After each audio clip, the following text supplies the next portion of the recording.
and welcome. Tonight, I'm honored to have two really feels like a lifetime, but two longtime friends that I've known for 15 to 20 years almost. Doesn't seem possible, but I'm joined tonight by Clayton, Lindsey, and Rickards, two gentlemen I've known since our families went to church together. I invited them on to just share some of their life lessons, life stories, if you will, about their journey. And they both have been kind enough to come on with me.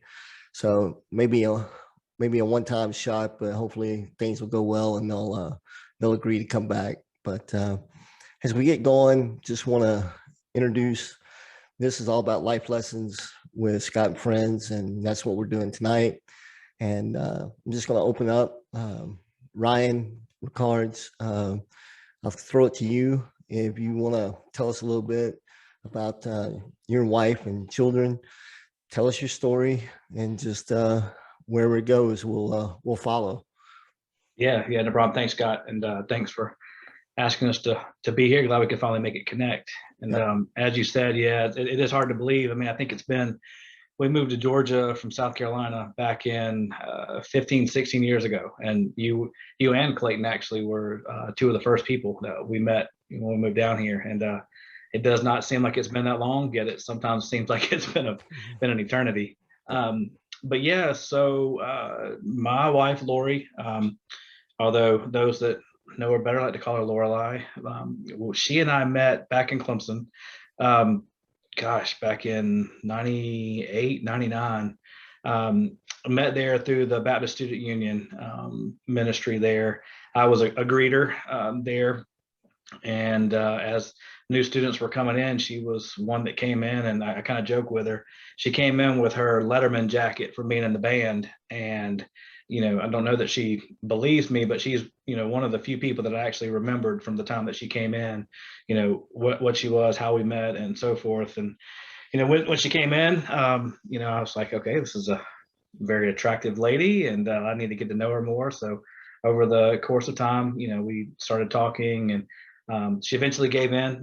We kind of the running joke is she had friends that had a really good tailgate spot before the Clemson games.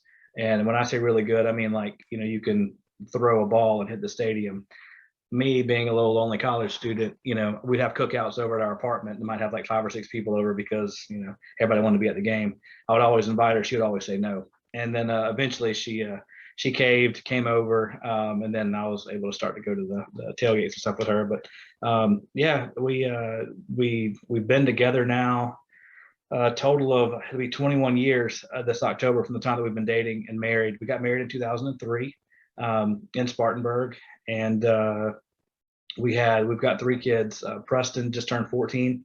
He's a freshman at Buford, and we've got 2 girls, Cadence, who is 12 and in 7th grade at Buford Middle, and our youngest, Skylar, is 8 at the Buford Academy. So 3 great kids. They were all born here in Georgia after we moved here. They came along. Oh gosh, man. I mean, it's a lot of the friends and stuff that we've met through the church, through Sugar Hill Church and kind of surrounding areas, the schools and stuff. They're real connected there and through their schools. We enjoy the Clemson games. I don't have a pretty background like Mr. Lindsey does down there. You talked about real life. Like, this is the mess that's back here, and that's kind of our real life. We nothing real fancy about us. Like I said, 18 years married, and we just get through life together. And like I said, I can definitely can would love to share some other specifics of things down the road. But like I said, we happily married. Definitely have ups and downs like everyone does. But for us, it was we spent a lot of time over the course of dating really laying out what it meant to get married. What are things that we are going to fight for together? What are things we're going to avoid? What are things that we're that just won't come up in conversation? Things of that nature. So we really spent a lot of time doing all that, so that way once we got into the marriage, we knew it was rock solid and kind of what we would be facing. So pretty cool with that. But yeah, that's kind of the general us. That's awesome. And as we get further into today's session, I'll come back to you on a couple of questions I have. Cool. But for right now, I can't believe I scheduled it this way, but I ended up with two Clemson guys the Monday before Georgia has to beat them in North Carolina. Go Tigers. Yeah, I know. So anyway, I'll roll it over to Clayton Lindsey. And Clayton, if you will, just share a little bit of your story. Yeah, sure, Shot. Thanks. I'll kind of follow Ryan's lovely outline that he put out, since I didn't really make any notes and was going to fly by the seat of my pants, because that's just how I am. Yep. So my wife and I have been married 19 years as of 2 weeks ago. We met at Bell South, where I worked. It's kind of an interesting story, which is also obviously a God story. I had actually lived in Snellville at the time with two fraternity brothers and one friend that were renting a room for me. And I was going into work one day and completely totaled my car on the way in. And back then we didn't have the great internet and technology that we do now. I was not able to get into my office, which I worked downtown at the time. And so I was able to ride with one of my roommates, or who rented a room for me, who actually worked at Bell South as well, and rode to his office in Duluth. So I was able to then get on a network and do work. Well, Ginger, that's my wife's name, I don't think I mentioned that yet, worked for him. She was one of the technicians that was on the phone with different issues that they had from Bell South, and she was one of the technicians, and had never been introduced to her before. My roommate never mentioned anything to her. Just walked by her cubicle one day and noticed her, and was like, yeah, I need to go find out some more information about this one. She had a leopard print jacket on that day. I mean, Ginger, you know that she's got a little bit of spunk to her, which is very opposite of me. And so anyway, I met her there, and we started talking. And when I bought my new car about a week later, I bought it from a place just down the street from her office. I asked her to, hey, can you take me down and pick up my new car? I don't have a ride. And kind of playing a little sly there, saying I'm sad guy, I need a ride. So she gave me a ride, and I said, well, since you gave me a ride, I got to take you out to dinner. I got to treat you at least. So it literally, that was the first date, and that was one of many. We were together 9 months before we got engaged, and we were engaged for 9 months before we got married. So Ginger and I are opposite in a lot of ways, but we, both of us, unlike Ryan, being goal oriented, laying things out from a marriage standpoint, that's not the way we are. I'm a very fly by the seat of my pants. Things roll off my back, and if problems come up, I figure them out on the fly and resolve them.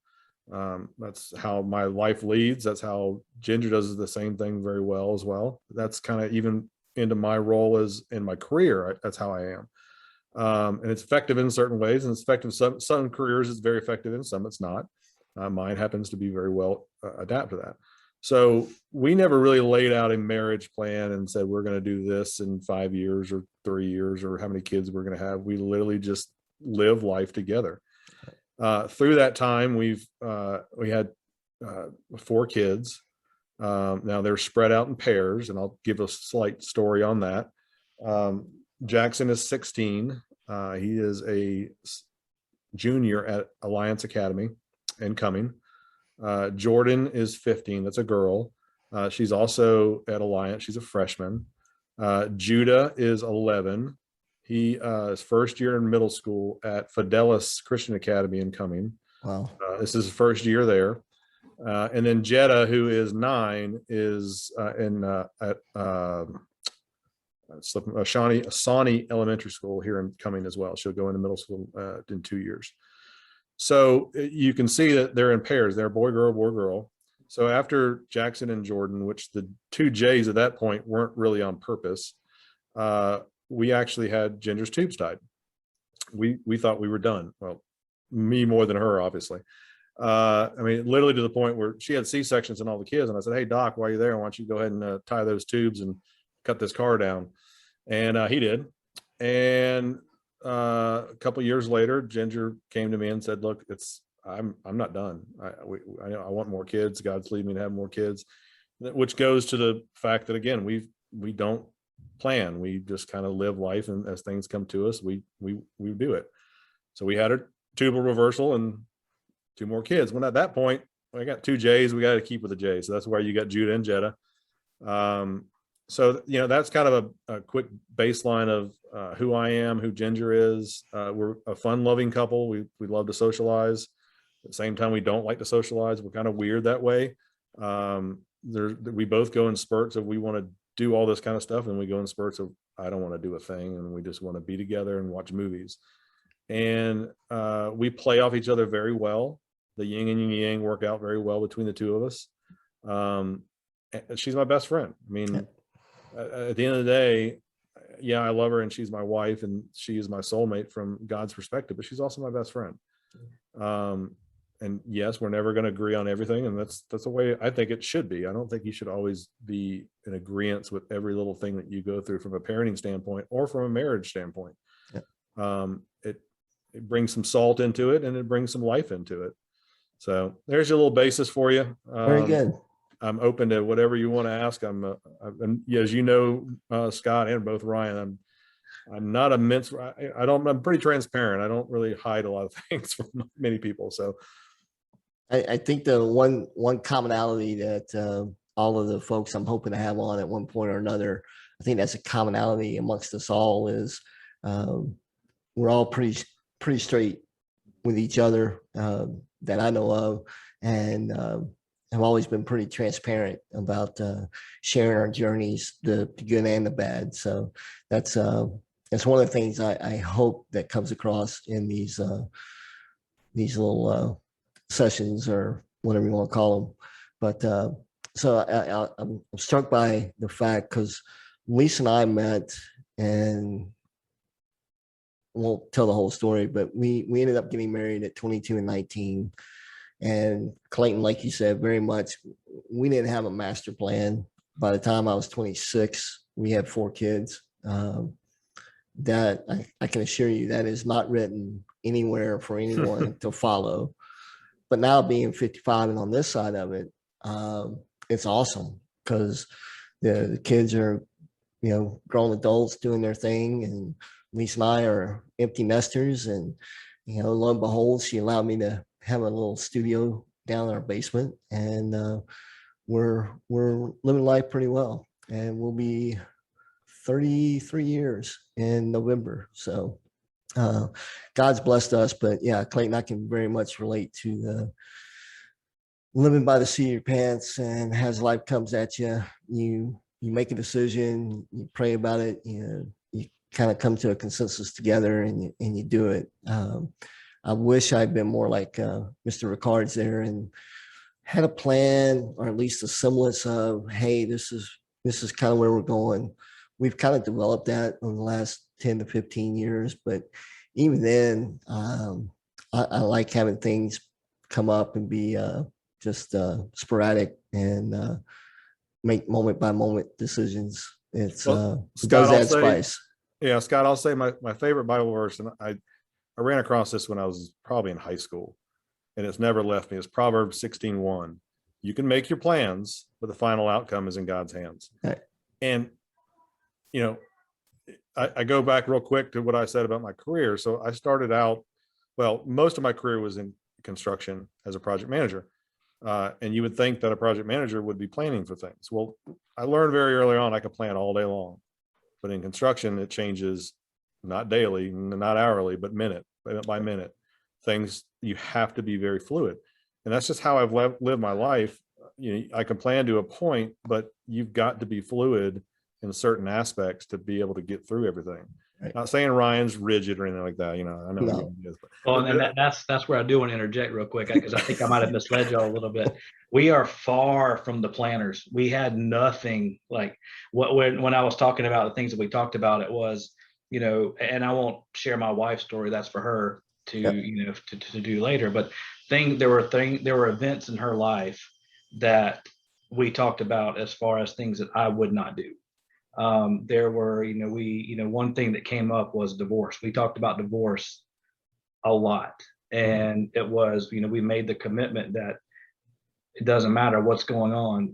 Divorce is not a word that we will bring up in our vocabulary as long as we're together. It's those kind of conversations we had.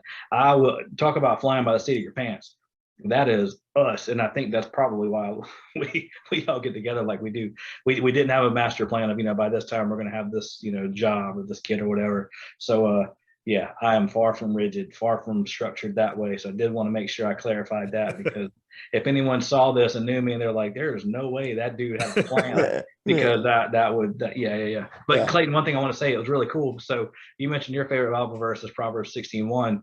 Mine's 16:3. Commit to the Lord and all you do and your plans will succeed. So I thought that was just kind of like, like legit, like have Chills. Goosebumps that, of all the verses that are out there, we have, kind of like right in that same thing. That's not a typical, verse that people will stick to. So there's a Ira or Ida or whatever coming up through us. So sorry for background noise. Yeah, that's awesome. Two Clemson guys, Proverbs. Yeah. So the one question Ryan brought it up, and then Clayton kind of alluded to it. Was it love at first sight? Obviously attraction, but was it love at first sight? Because I'll tell you, for Lisa and I, it was for one of us, and it wasn't her. I knew from the moment I saw her, I told people, I've met the girl I'm going to marry, and I spent 2 months just trying to get her to go on a single date with me, and over the course of a summer, I think we got together twice, and then she moved back home, which is a longer story for another time. But yeah, it was not love at first sight for her necessarily, but it was for me. And there were certainly times within our time apart where I didn't think it was going to happen, but God saw fit to kind of bring us together, and 34 years later, we're still enjoying life and each other. So for you guys, what was it? Was it the love at first sight and it just kind of clicked and it took off? Or what was that like for you guys? Ryan, we'll start with you. Yeah, I'm glad to hear that it's not just me, because it was almost a very similar experience. Kind of like I alluded to earlier. When I saw her, I mean, it was definitely the physical attraction was there. I mean, for people that say, it's always this feeling. I mean, let's be honest. There's a physical attraction that comes along with it, and so that was absolutely something that stuck out. But from the time that I met her, it was that oh my gosh, there's something about this individual that I want to get to know more, and so forth. So yeah, I mean, she will say that she saw me, thought I was cute or whatever. She kind of will say that stuff, but she's never flat out come out and said, yeah, when I saw that guy, like I knew that he was the one. I feel like I did feel that way with her. I had been in a relationship. Actually, she and I both had been in a long, I will call it a long-term relationship for, college and high school. The people that we had dated, kind of the tail end of high school and through the first part of college, and we just got out of those relationships and so forth. So I don't think either one of us were looking for something.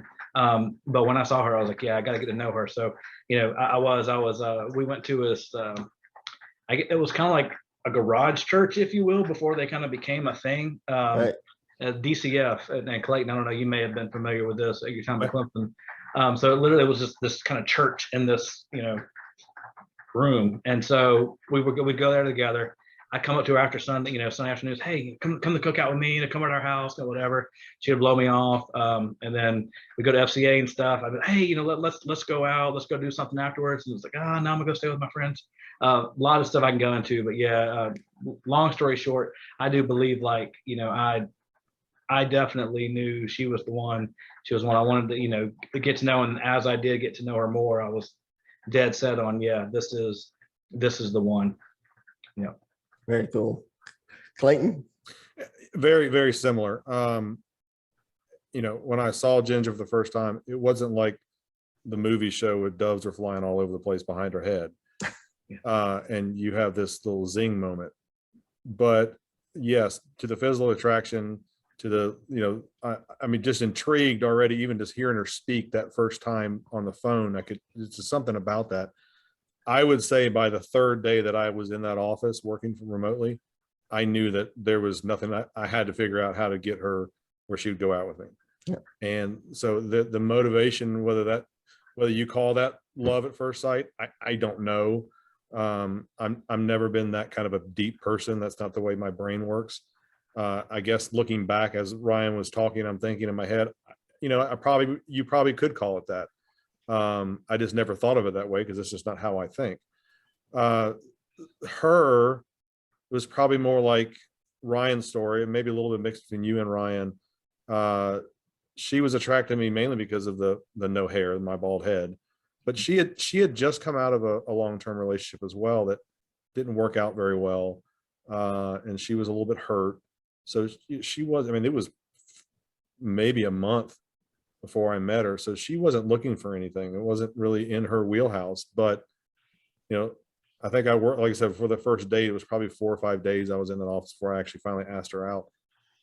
But it was smooth sailing after that. So I think at some point that she felt the same way. Again, I've never asked her, and she's never really said, "Oh yeah, it was love at first sight." And we've had casual conversations. But I guess from me, it pretty close was. I wouldn't say, like I said, first sight, but within the second or third, it was pretty much there. Yeah. So for Lisa and I was working at a summer job at Burger King, just trying to make some extra money while I was going to school, and took a job at Burger King. And she was down between her junior and senior year of high school, and we ended up working the night shift together. And she'll tell you point blank, she's like, how desperate is this guy that he keeps asking me for dates? I went to our manager, Terry, at the time, and I was like, just one date. That's all I want, just one.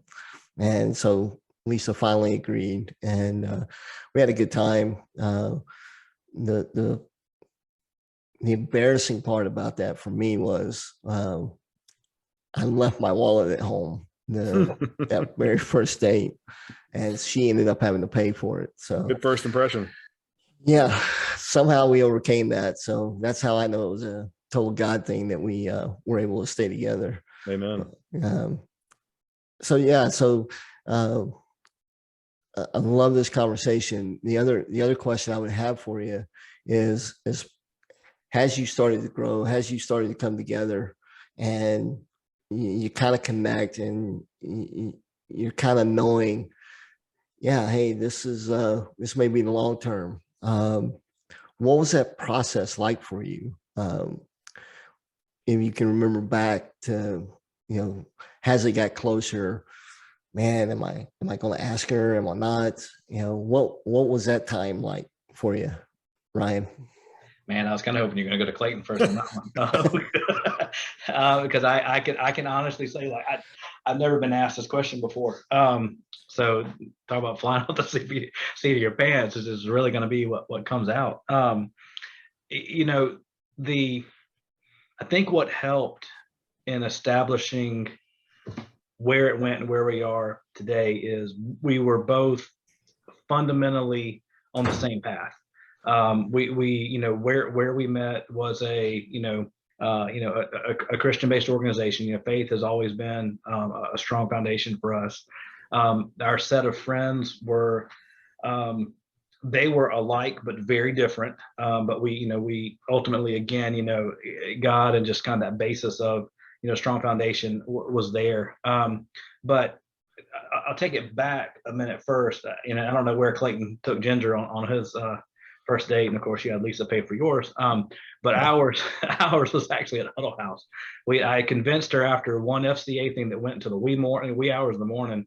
I was on Instant Messenger, which had just become kind of a thing at the time, and we had some friends that were supposed to get together and I'll go do something. They all bailed, so I was like, I'm hungry. I like this girl. I'm just going to happen to see if she wants to go out with me at midnight to Huddle House.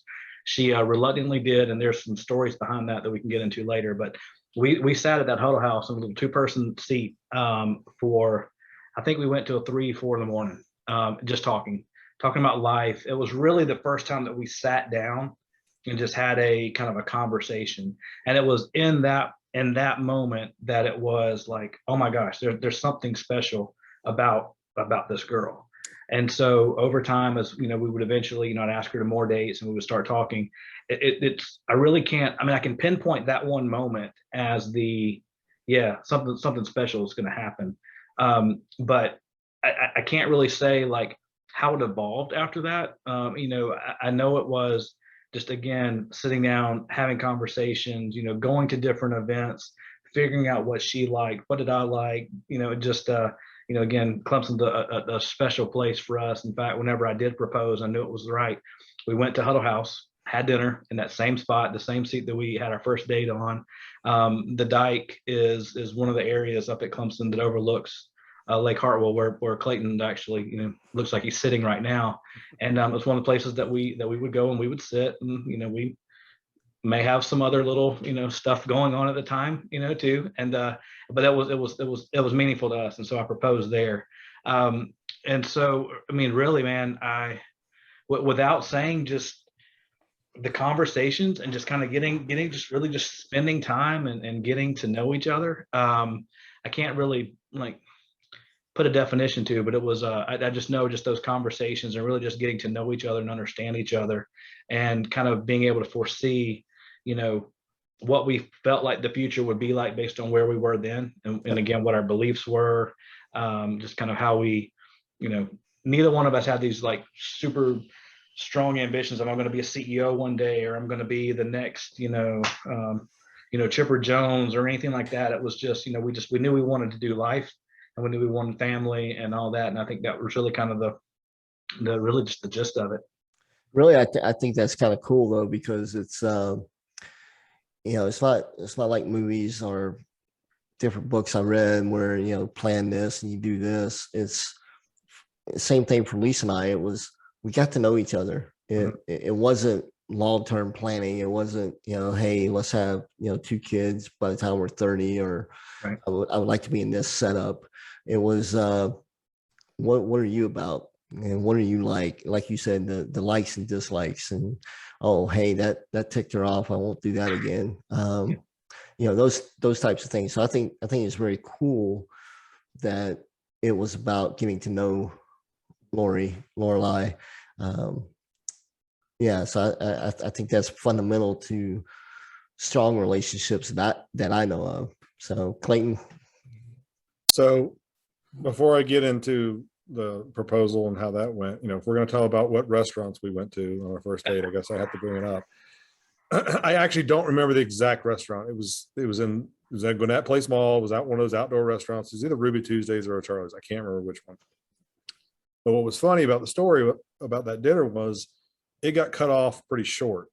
About the time we got done eating, she looks down at her watch, or I guess we didn't have phones back then like that, but looked at her watch, says, "Oh my gosh, I have to leave right now." And I'm like, okay.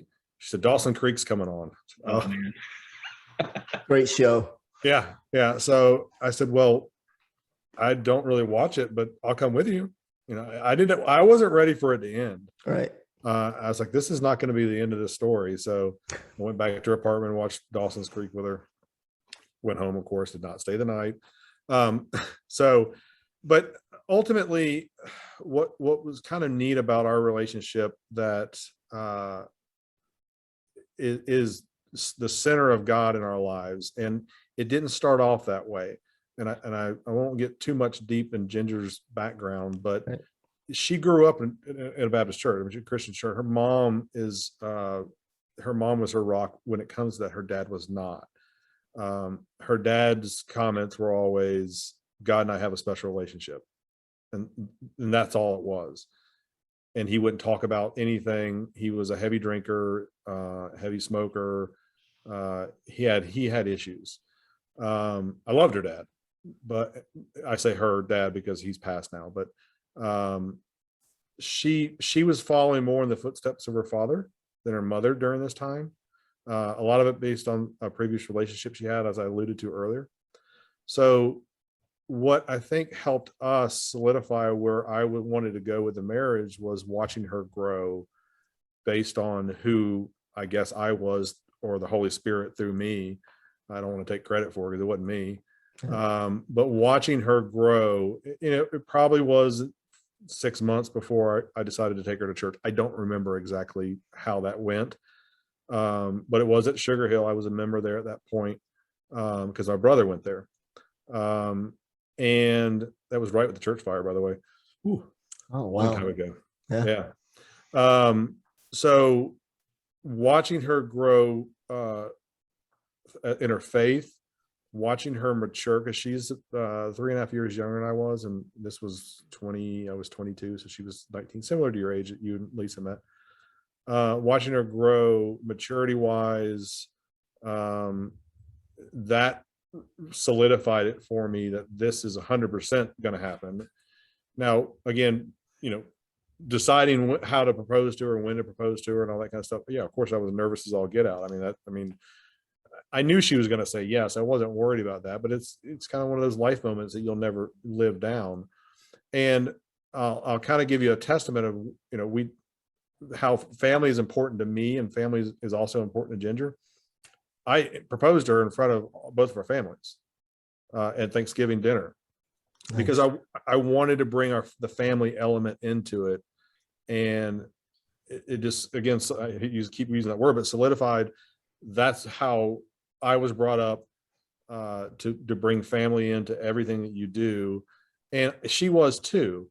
And I think that she just didn't realize it as much as she was getting older until we kind of got together. So I guess I hope that makes sense. Yeah. But it really wasn't hard for me to ask the question. It wasn't hard for me to understand that I was going to marry her. At that point, she was like, "What took you so dang long?" I'm like, "We've been together 9 months," but right afterwards, that's what I get is, "What took you so long?" But if you looked at her, well, her and me both, of course, I'm not saying that she was an immature one. I was as immature as she was at the end of the day. But you look at us when we first met compared to the 9 months before when we got engaged, totally different people. And that I love, because we really grew into one as we matured ourselves. Because even, backing up, I hadn't been a member of the church for a while in Snellville, where I lived at the time. I wasn't going to church. I'd been out of college for 2 or 3 years, and I didn't have a church home. So it was right before Ginger and I met that I started going to Sugar Hill, because my brother, it was a long drive, but my brother was there. And you put all that together, it just screams God. I mean, it's just all about him putting all these things in line. So that story alone, and just thinking about it, I honestly haven't thought about it till I said this, which I'm glad we're doing this, because it was bringing back some contemplation that I never really had. That again, back to our maturity together, as we matured together, it wasn't just her growth in Christ, it was mine. Mm-hmm. Because coming out of college, you're not going to church. Coming straight out of college, you wouldn't go to church in college either. So it brought all my faith back into line as well. So that to me is, now that I think about it, I just never really thought about it that way. I'm about to bring a tear to my own eye. Pretty neat. That's awesome. I think it's really based in scripture where, the two should come together as one. We kind of experienced that. It took a while, but as I share a little bit about my story, I'll give you guys a chance to kind of think. And when I come back to you, I'll give you guys each a little time for any last thoughts you might have. For Lisa and I didn't come to know Christ until I was 19. And so fairly new Christian when we met. And then when we started getting serious, she was raised Catholic. She wanted me to come with her and her mom to church in Atlanta. Went. It was fine. I still didn't know a whole lot about what I believed at that time. So I was like, all I know is I want to be with her. Pure and simple. Mm-hmm. We went and met with a bishop, I guess. And he was talking to us about, if you want to convert to Catholicism and da-da-da. The one thing I couldn't get past is everything I learned and knew was that I had a direct line to God, Jesus. I didn't need an intercessor to God other than Jesus. And I couldn't get past that. And so we got out of that session. I just remember telling her, no, why don't you come with me to my church and let's compare. And over the course of time, she came to know Christ as well. And unlike me, where it took me a long time, like I accepted Jesus as my savior, but then what? I didn't start even thinking about what does that mean to put Jesus first.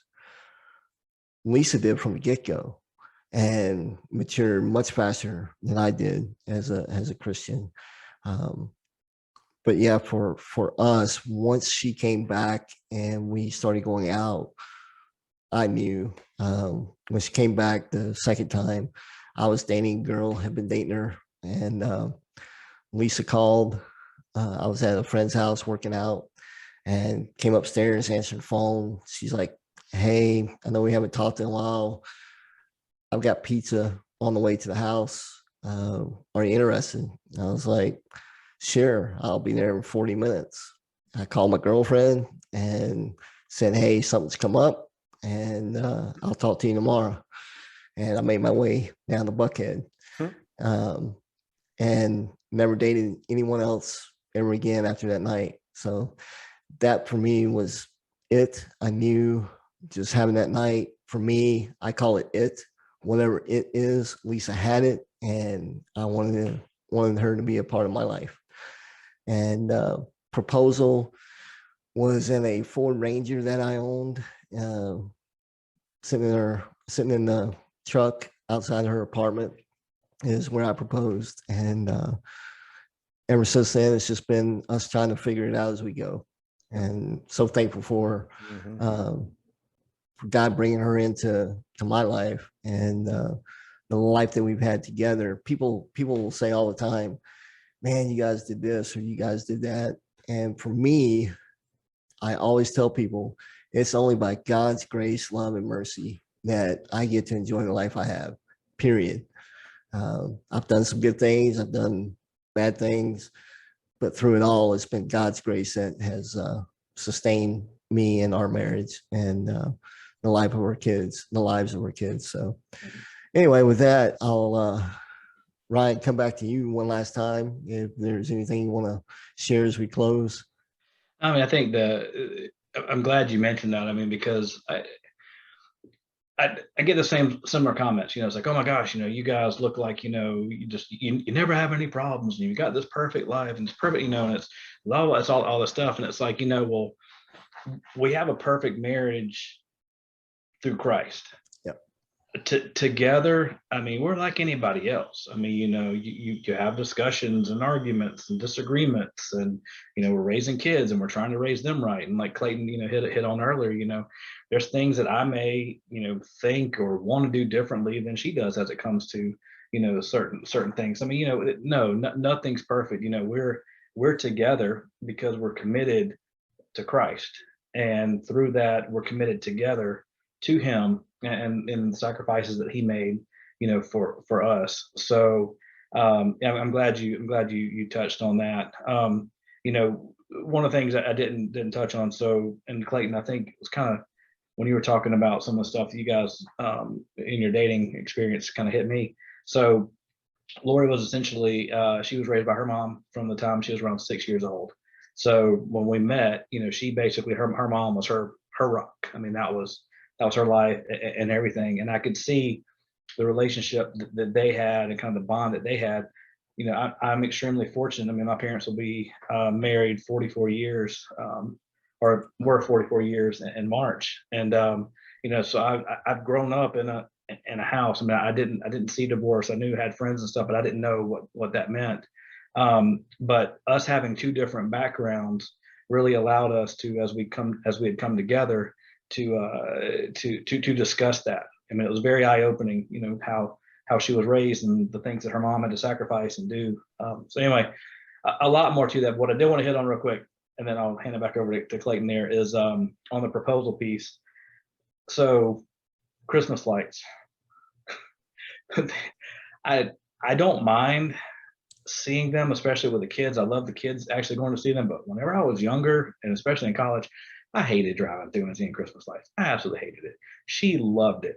So we had planned this, we didn't do a Thanksgiving, double get together, but I wanted her mom to be there the night that we proposed and all this stuff. So we called, I told her what was going to happen and all this. She was scheduled to be at Clemson at her apartment. And when I dropped her back off, well, we drove through. I was like, hey, let's go look at Christmas lights. This was after we did our Huddle House date. I was like, hey, let's go look at Christmas lights. And she was like, okay, like you never want to go see Christmas lights. So that was kind of red flag number one. Well, we go through and I either got a phone call or at the time, I don't remember exactly what happened. Either way, I knew that not everybody was going to be at the apartment. And I'm like, oh crap, what am I going to do now? So I was like, hey, let's go back through the lights again. So we made like multiple trips through the Christmas lights thing. So I think at that point she was already like, okay, something's gone awry here, for the fact that one, he's asked me to go see these things, and now we're going through these multiple times. So I think she had a whiff that something was up at that time. So anyway, just I kind of want to throw that out there, because like I thought that I had this thing. That was one thing I did try to plan out. I had gotten the okay from from her mom. In fact, I was actually overseas doing some mission work when I called her mom to make sure that I had her permission when I came back to ask her, for a hand. And so I had all the stuff planned out. That was the one thing I did plan out. And then I was like, dadgummit, like it didn't work out the way I wanted to. But lo and behold, here we are, 18 years later, and still going strong. So yeah, that's good. That's a good story. I love that. Clayton? I think it's interesting. I think both of you guys have both talked about other people's perception of your marriage and how people think that everyone has a perfect marriage, and they look at you or look at us or look at Ginger and I or Lori and Ryan or Lisa and Scott and think you guys have a perfect marriage. But it's interesting that people do that and they judge. Judge is probably the wrong word, but they look at all these things and perceive that people have perfect marriages. But it's once you get to know people and understand, everyone's the same way. We're all in the same struggle. Yep. And when I hear that comment, I actually get excited about it, because I get to tell people why they think have a perfect marriage. So we have a plaque on our wall in our bedroom. It's actually sitting right to the right of me right now, that we got when it probably was the first 2 or 3 months we were married, and we've had it since. And it says marriage takes three, and it's us, her, and God, or me, her, and God. That's, you got it. Bad English. Yeah, we got moving on. But having God at the center of your life and the center of your marriage and the center of your family will make it, you have a perfect marriage. Yeah, there's imperfections, but ultimately we're human. We're all going to be imperfect in some way. But once God's at the center of that marriage and that relationship and that family, that's what we want it to look like, because that shows the love of Christ. That shows the love of Christ between the two of us. Right. So to me, that's a huge key. And I love to share that when people ask that. And they, even people in our neighborhood now, we've been here for about 6 years and we still get it. I'm like, well, no, but let's talk about it. And they're like, and the majority of them are faith-based, but some of them aren't. And it's those pointed conversations now get to happen. So, I've never been one that's the way I witness is based off my actions and who I am. It's not, I don't go out and shout it from the mountaintop. So everyone has their own way of doing it. But when I get these opportunities like that, it's like God's going, bing, bing, bing, here you go, here's your shot. Right. And so we get that shot as a couple to be able to explain why people think that have a perfect marriage. So I think that's a neat kind of way to end this, is that God has got to be number one in your marriage for it to succeed the way he wants it to, and the way ultimately you're going to want it to. Right. Yeah. That's a great ending for this time together. Ryan, Clayton, man, I can't thank you guys enough for being willing to come on and then be willing to share. So again, I thank you for your time. I look forward to when we can get together. I hope to be able to have some different friends come on, share, and then start having different groups of you guys together and just kind of share our journeys. I think the one thing as a Christ follower that we are called to do. And we have a whole Bible of stories of people sharing their life, sharing their journeys together. And I think we're no different today. We're called to share the journey. And so I appreciate you guys being willing to come on and to share your time and away from family tonight. And I hope you guys have enjoyed it as much as I have. Yeah, actually, like I said before, I learned a lot about myself that I probably hadn't really thought about. So I appreciate you doing this, Scott. Oh, very good. All right. Well, until next time, you can find us on this podcast. Remember to share, remember to like, follow, and yeah, hopefully we'll bring something every week that you guys can enjoy, take away. But just thank you for your time. And until next time, take care. Thanks, guys.